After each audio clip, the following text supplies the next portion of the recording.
If you are one of hundreds of thousands of visitors to Cape Cod every summer, it's difficult to imagine a time when it was simply a home for settlers and fishermen. While it has drawn vacationers and artists to its shores for a long time, for many years this part of the Massachusetts coast was unprotected. That changed on August 7, 1961, when native son and then President John F. Kennedy formally signed into law the creation of the Cape Cod National Seashore. The new park set aside what would become more than 43,000 acres from the elbow of Chatham to the tip of Provincetown. Producer Dave Fraser explores the rich history of this area and how it invited visitors to experience a different kind of seaside, unpolished and undeveloped. A grand place to be alone and undisturbed is how playwright Eugene O'Neill described the outer beaches of Cape Cod, a 40-mile stretch along the outside of the hooked elbow that shelters Cape Cod Bay. This was probably one of the most treacherous areas along the East Coast because of the way Cape Cod sticks out. I had no idea, living in Chatham here as a kid, that there was this sort of wider Cape Cod. The waves are always shaping, reshaping, building up, taking away. So every time you go to the beach, it's a rediscovery.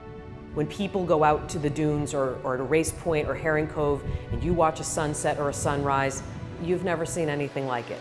Spending time on the outer beach can induce a feeling of enchantment that led visitors, especially writers and artists, to feel themselves reimagined while they were there. Literary giants like Eugene O'Neill, E.E. Cummings, Jack Kerouac, Mary Oliver, and perhaps most importantly, Henry Beston, whose 1928 book, The Outermost House, chronicled the outer beaches, dunes, wetlands, and harbors, and awoke Cape Codders to a landscape that needed protection.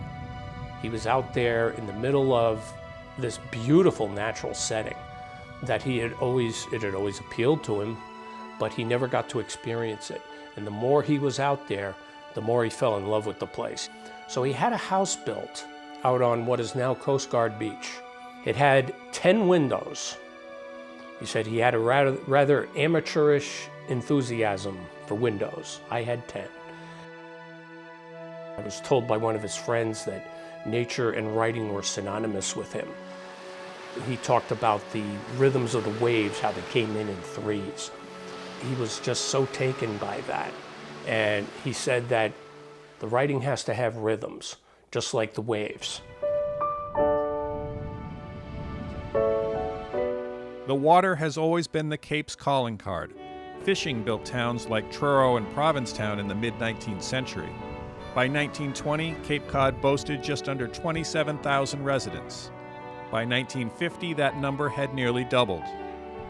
People wanted what the Cape offered, its rural character and its unfettered access to the sea. But in coming here, they changed the very thing they were seeking. Cape Cod was at a crossroads in the 1950s for sure. Land was still available and still inexpensive, and there was a danger of development taking off and turning the place into more densely populated coastal areas. But at this point in the mid-1950s, there was still a 40-mile or so unbroken stretch of outer beach that, for the National Park Service, was enticing because it offered a lot of public recreation to people within a day's drive of this area. In 1955, a first-term senator from Massachusetts sponsored a bill that would largely serve as the framework for the seashore legislation. That senator would become president, and in 1961 signed the bill into law creating the Cape Cod National Seashore. Some 3 to 4 million people visit the National Seashore every year. For a small fee during the summer months, anyone can have access to this pristine beach, its blue Atlantic, its long sands, and its commanding high bluffs. This isn't a gated property, it's there for all those who choose to come, which is what its creators had intended.